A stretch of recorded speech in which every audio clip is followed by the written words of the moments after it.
path to Shiva. Lessons for youth. Lesson 10. My question is, what is monistic theism? Monistic theism is the combination of two concepts, monism and theism. Let's understand the difference. Monism is the doctrine that reality is a one whole. It holds that everything is God. Theism is the belief that God exists as a loving personal Lord and Creator.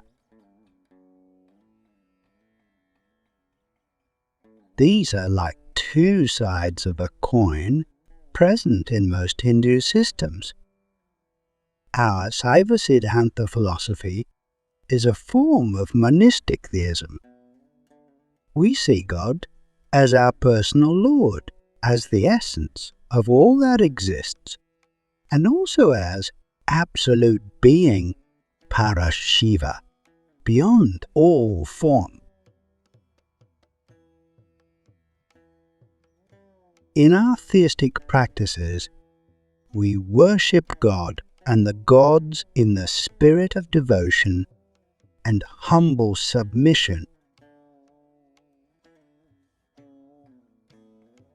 In our monistic practices, we meditate deeply to experience the essence of our soul, which is identical with God Shiva's essence, which is present throughout the universe.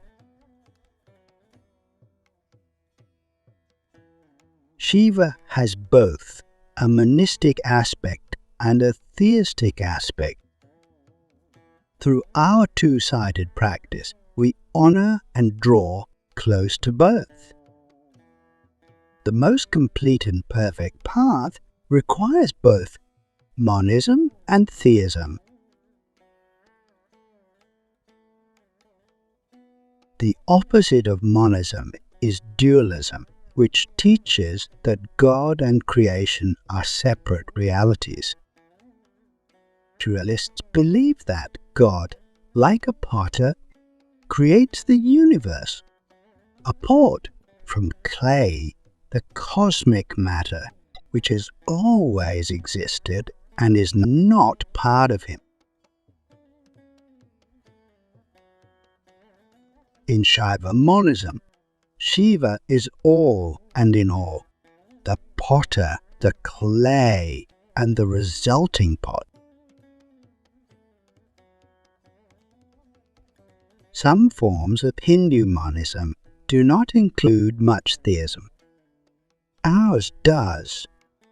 We worship Shiva as the god of love, Parameshvara. Shiva as creator, preserver, and dissolver. Shiva as separate from us, who loves us as his creation. That is the theism part. Yet we also believe he is not separate from us. He is within us as Parashakti, pure consciousness, flowing through all form, and as absolute reality, Parashiva. That is the monism part. As Gurudeva explains, monists, from their mountaintop perspective, perceive a one reality in all things. Dualists, from the foothills, see God's souls and world as eternally separate. Monistic theism is the perfect reconciliation of these two views. Reality is a one whole and everything is God, is a concept of monism. God exists as a loving, personal Lord and Creator, is a concept of theism. We worship God and the gods in the spirit of devotion and humble submission in theistic practices. The most complete and perfect path requires both monism and theism. In the comparison to the potter, the clay is not part of God, is a concept of dualism, and that of the clay is also God is a concept of monism. We worship Shiva as the god of love is a concept of theism, and Shiva being within us as pure consciousness and absolute reality is a concept of monism.